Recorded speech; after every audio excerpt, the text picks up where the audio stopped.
Welcome to the Resilience series. I'm Stephanie Weaver, author of the upcoming Migraine Relief Plan Cookbook, which has the theme of resilience and is due out in summer 2022 and is available for pre-order now. My guest today is Michelle Bowdler. Michelle is the Executive Director of Health and Wellness Services at Tufts University. She has a Master of Science in Public Health from Harvard, has published widely on the topic of sexual assault prevention and response. Her book is titled Is Rape a Crime? A Memoir, an Investigation, and a Manifesto. There is a content warning for this interview as we will be talking about sexual assault. Welcome, Michelle. Thank you very much, Stephanie. I'm so happy to be here. Thank you for having me. Absolutely. So tell us briefly what your book's about. So my book is a combination of a memoir that really highlights a story that occurred in 1984 when Boston was having a series of home invasions and assaults. And an assault happened to me in that period. And at the end of the series of assaults, a week later after mine, the Boston Sexual Assault Unit was formed, a fact that I didn't know for 30 years. And it was formed in the interest of trying to look at these other towns that were right next to each other that had different police departments, and to see if one unit might be useful in trying to find patterns. And so the memoir goes through 30 years of trying to really track the impact of trauma on one person's life. And interwoven with that is a lot of research about how the criminal justice system has addressed crimes of sexual assault, sexual abuse over decades, and the impact. And it really juxtaposes the impact of trauma versus the disinterest and minimization by the criminal justice system. And in parts of the book, I talk a little bit about the activism work that I got involved in and going back to try to find out whatever happened in my cold case. And that's the short version. The short version, yes. So let's start with the title of your book. As I mentioned to you online, the title was so challenging and devastating to me that I couldn't actually pick up your book for months. So tell us a story about how you came to this title, because I think it's important. It's very critical to the story, and it's also, I think, important that we address why the title is Rape a Crime? Yeah. So that was not the working title of this book for years. I had a very esoteric title from a Wallace Stevens poem, The Idea of Order. And I was trying to say, that the feeling like you've moved forward is sometimes a mirage. And so you had the idea of order, but it wasn't, and no one understood it.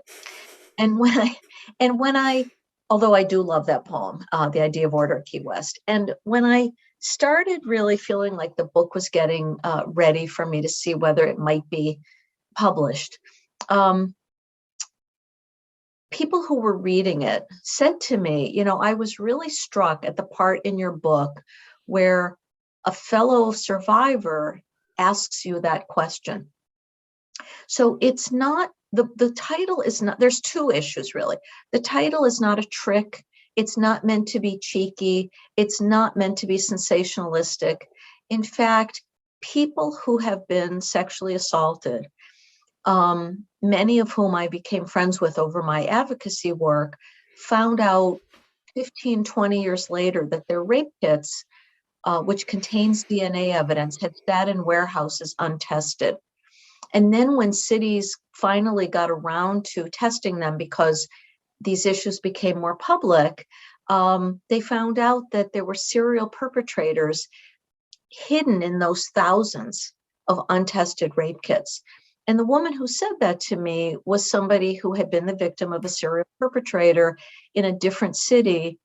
And she was being asked to help law enforcement understand the impact on victims. And she just looked at me one day and said, you really have to ask yourself if rape is a crime because of the way it's treated and the way we're all being treated. And it's really, really hard.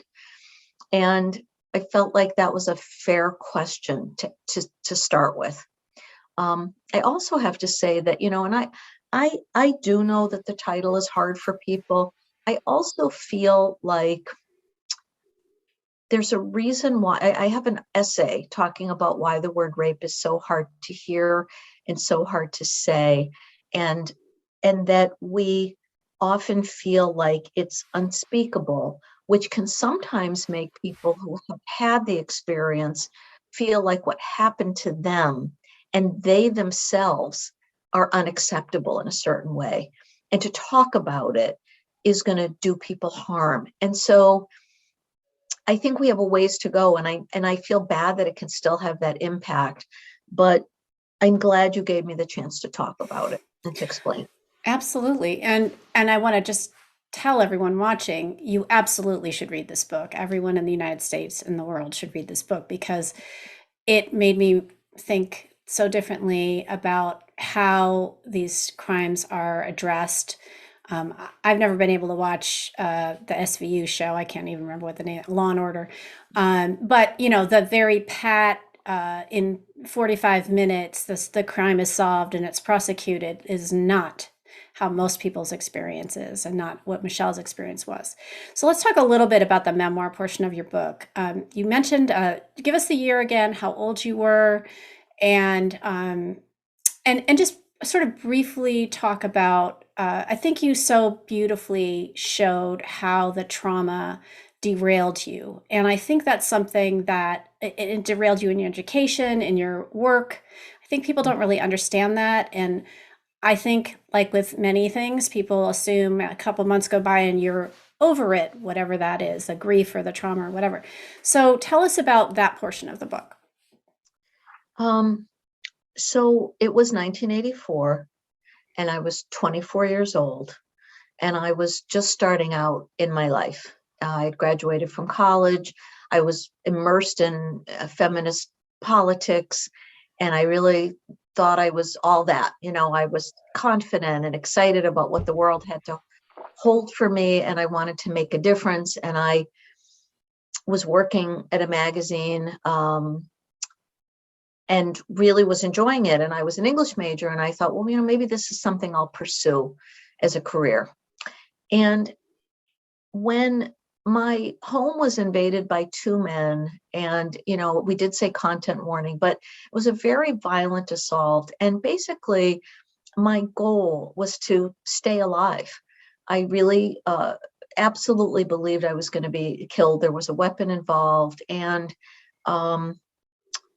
I was disabled physically during the assault. And there is something, and obviously I survived, and I put that in quotation marks, but there is something about the experience of life-threatening violence that is absolutely destabilizing. And I want to say that rape survivors, sexual abuse survivors, who are also rape survivors, even when the perpetrator is known, what people don't understand is that there is often a threat that goes with that.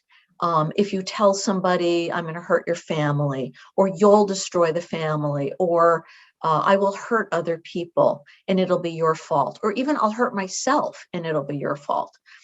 And there's a lot that goes with that that's very confusing. And a lot of people describe a before and after. I literally felt like I was a new person. I didn't feel strong anymore. I didn't feel like I was all that. I didn't feel like I could do much of anything except wonder if I was still alive, like literally walking around saying, am I still alive, or, is this some other version of that? And I thought for years that the impact that it had on me was my own personal, I couldn't get over it. I didn't get enough therapy. There's something wrong with my own ability to be resilient. And what I learned literally as I was researching this book, all the things that I thought were my failing, which it wasn't a failing, but my own personal, were very, very common. Educational disruption, trouble with relationships, for some people, anxiety and depression, and yes, when you hear a siren going past your window, but in all other ways that you can be triggered by some sound or smell. And it was actually really helpful to me to learn that. And it was partially why I wanted to add the research to the book. I think that the metaphor that I've been using is that, there are people who have life-threatening illnesses and they survive the life-threatening illness. And people are like, that's so great. You must be so happy you're alive. And they don't understand why the person is still struggling with how terrifying it was to imagine their own death, to imagine leaving people behind, imagining their grief. I don't think it's all that different. And yet Right. we make that assumption that it is. Yeah. Yeah. Well, it just reminds me of Sulika Jawad's book, Between Two Kingdoms, where she survived, cancer at a young age, but then had to redefine who she was because everything in her life was different. Yeah. And I know I'm both a sexual abuse survivor and have two chronic illnesses. Possibly those things are related, because there's a lot of research around that as well. And it is so hard to integrate these things into our lives and feel like a whole person.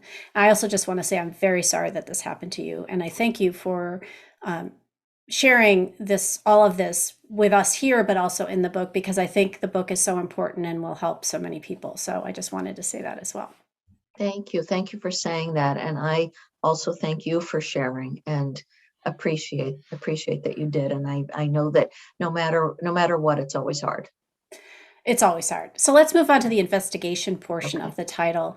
Tell us what you learned about rape kits and how rapes are prosecuted in this country, because quite honestly, it's shocking. And it really changed my view of how people should respond if this happens to them. Yes, it is shocking. It's so shocking that it almost doesn't seem real, but it is.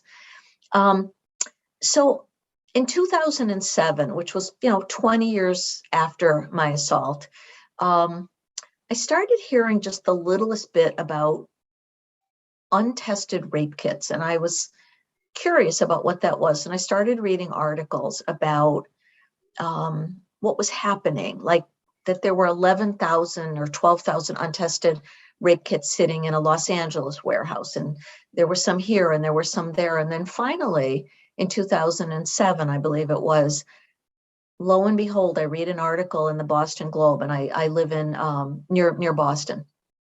And it said 16,000 untested DNA samples found in the state crime lab. And they estimated that at least 6,000 of them had to do with rape evidence.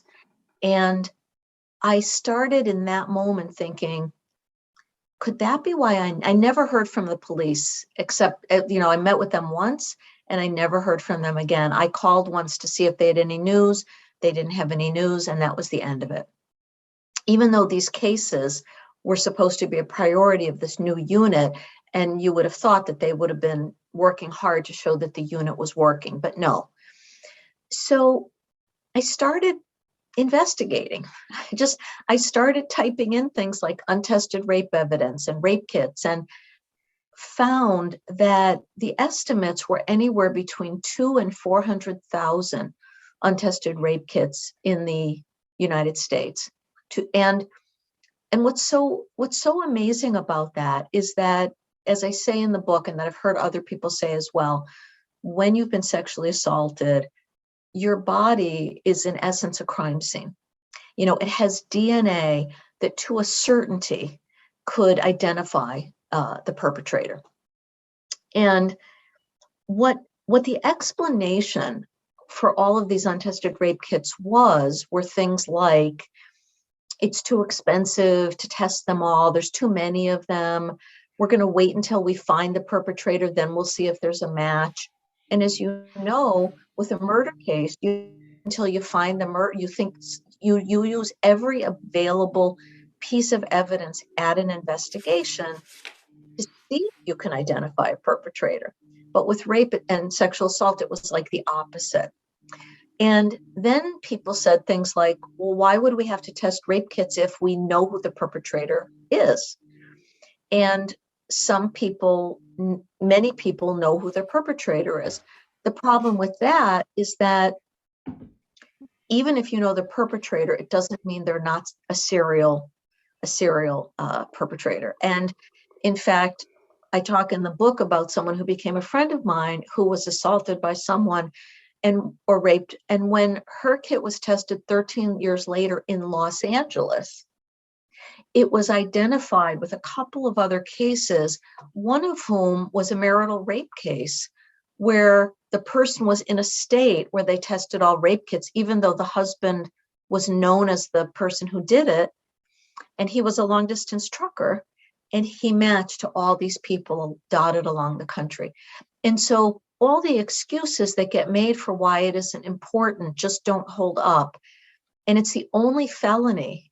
Rape is a felony, and yet it's treated like it doesn't matter at all in the criminal justice system. And so I want us to be thinking about that. Yeah, and what percentage of rapes are actually prosecuted, and what percentage actually get convicted? Can you tell us those statistics? I can, and the statistics are often a little muddy because when people don't report, they are estimates, but they're estimates based on a lot of data that these uniform crime data places from the federal government have. And so the estimates are about a quarter of rapes are ever reported. So that's the lowest reported felony. And then of those 250 rapes, there's something like 40 or 50 of those that will ever move forward to prosecution, or that the DA even picks up as wanting to move forward.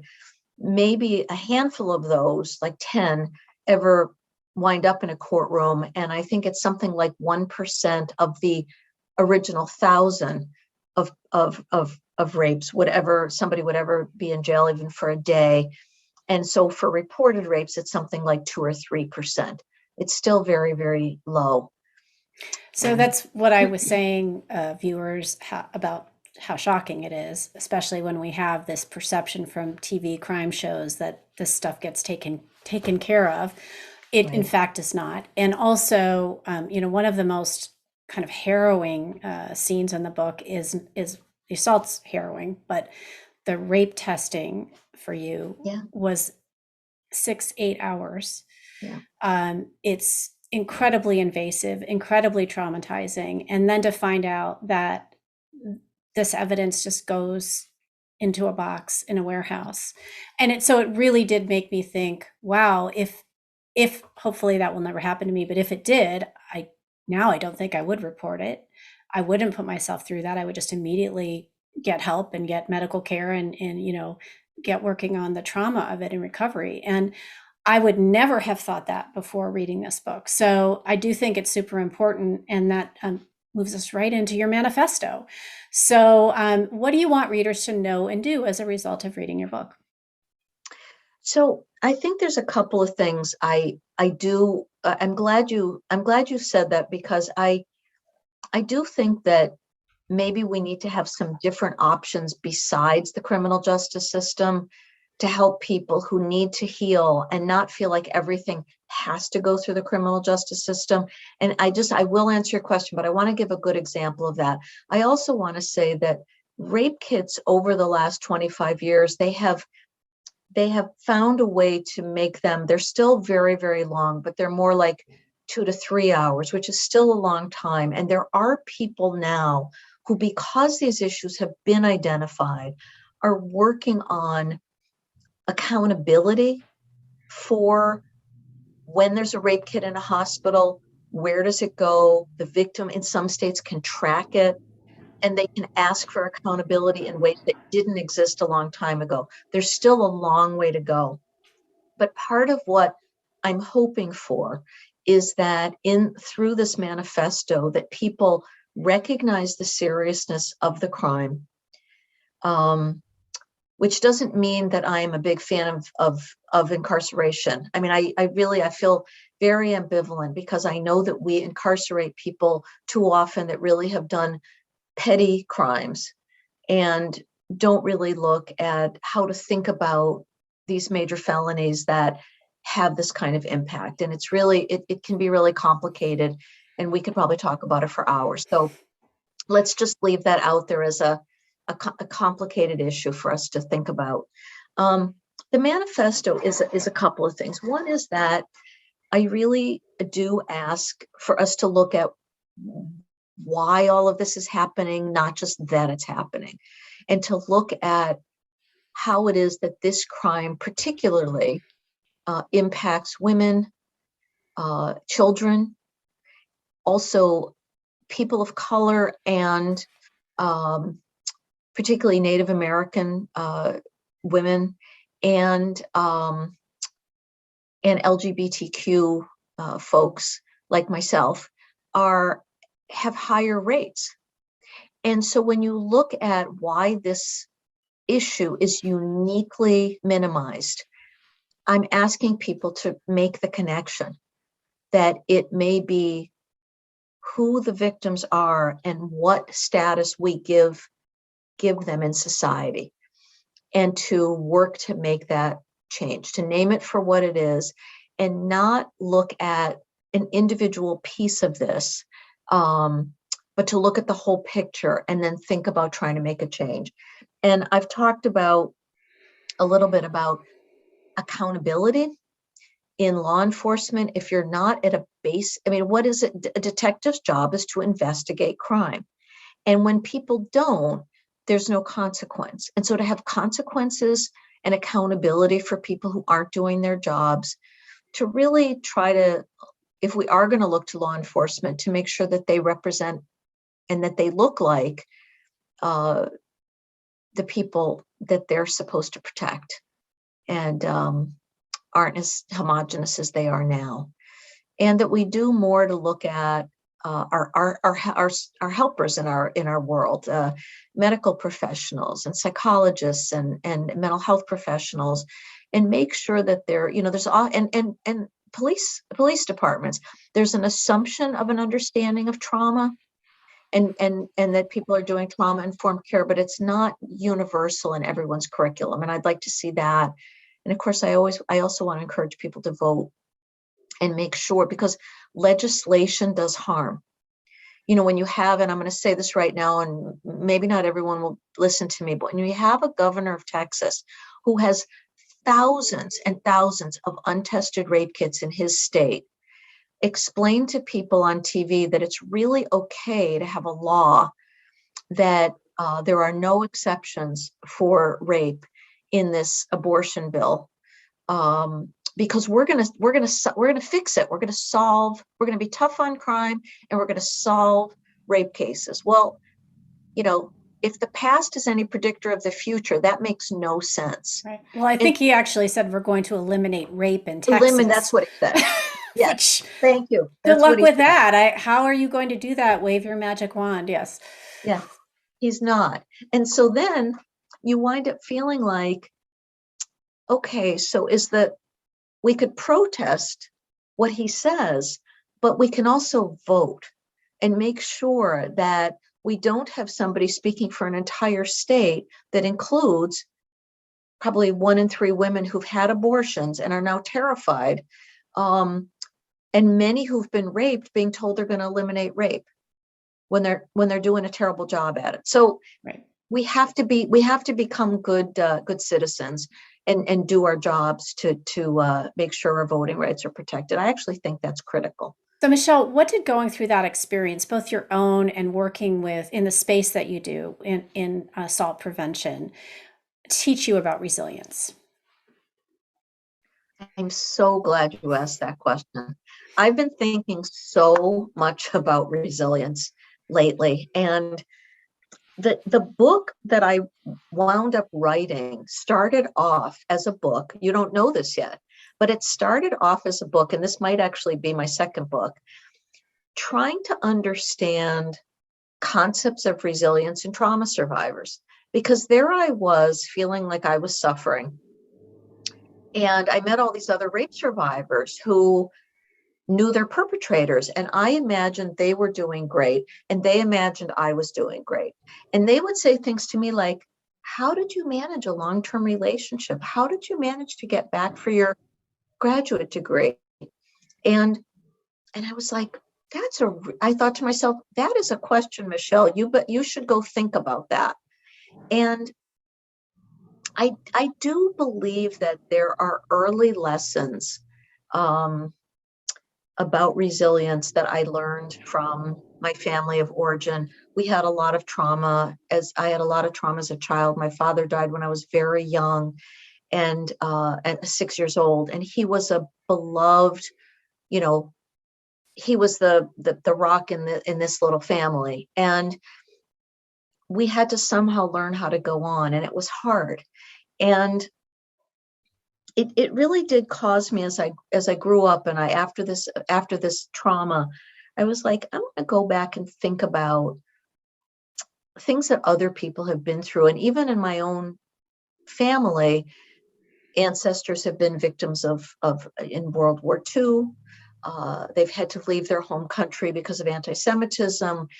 They were immigrants who had their names changed and were extremely, extremely poverty stricken. And they built a life somehow. They just built a life.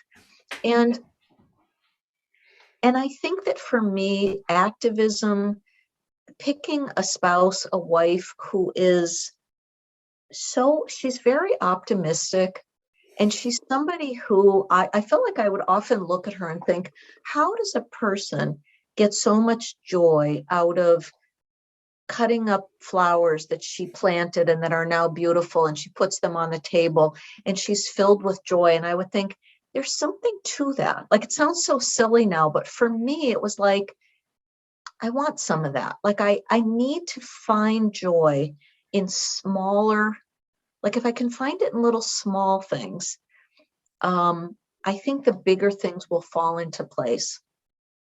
And so I looked backwards and I looked forward, and I tried to be a little more self-compassionate. And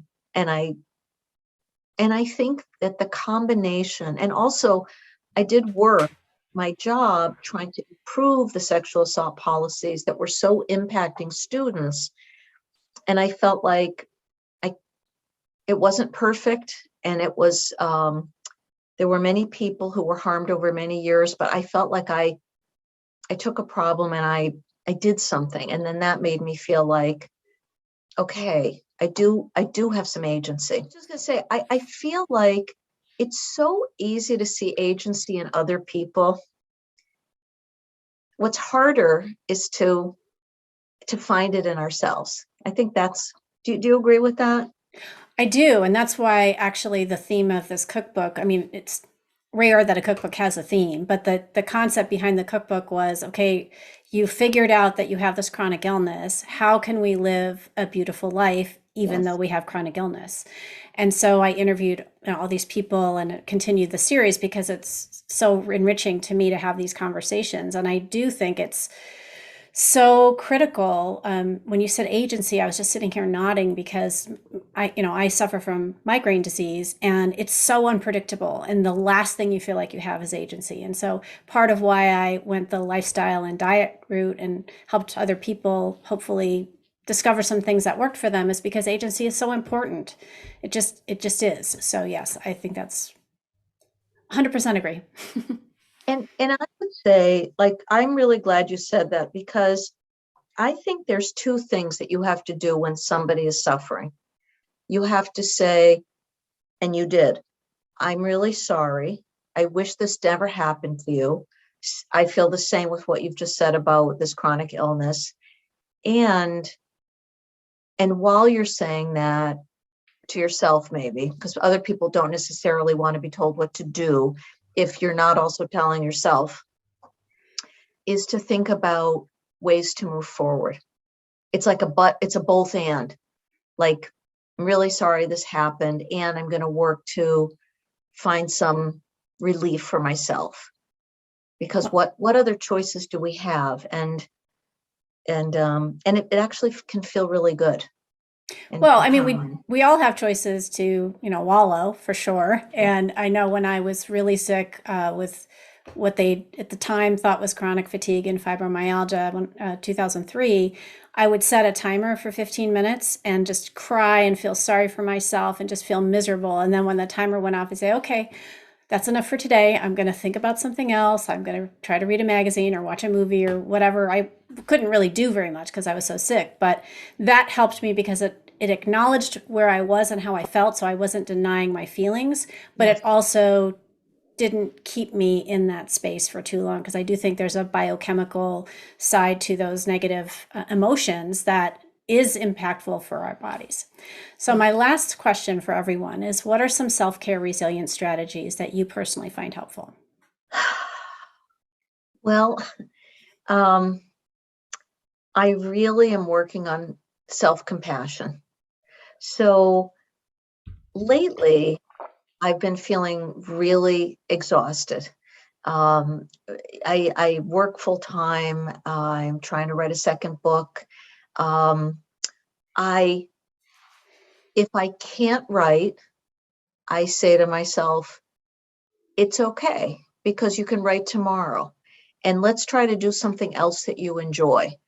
And the things that I enjoy are my dog, who's adorable, Ernie. Um, I love to cook. And like you were saying about foods that are healthy and sustaining, I like to make something that's delicious but that also is healthy.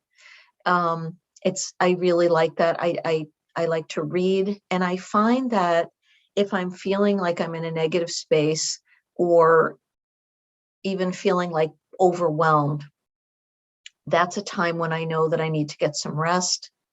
And sometimes it's helpful just to say it out loud. I find that that's a really good strategy. Like, gee, today I'm exhausted today. There was a lot of content at work that was really actually difficult, a lot of things that happened to students that were hard, a lot of content about sexual assault. And I just say it out loud to my spouse. We talk about it. And I find that can be, and like you said, you give yourself a few minutes to say something's hard, but then you can let it go because you were heard. So name Absolutely. it, right? Yeah. Absolutely. Michelle, thank you again for being here today and sharing your story. Please visit michelle-bowdler.com to learn more about her work, and you can find Is Rape a Crime wherever books are sold. And as I said, I do think it's an important book for everyone to read. Check out other episodes of the Resilience series on Facebook, Instagram, and YouTube. Follow me at sweavermph to learn more about my upcoming book, The Migraine Relief Plan Cookbook, which is due out in summer 2022 and is available for pre-order now. Thanks so much for watching.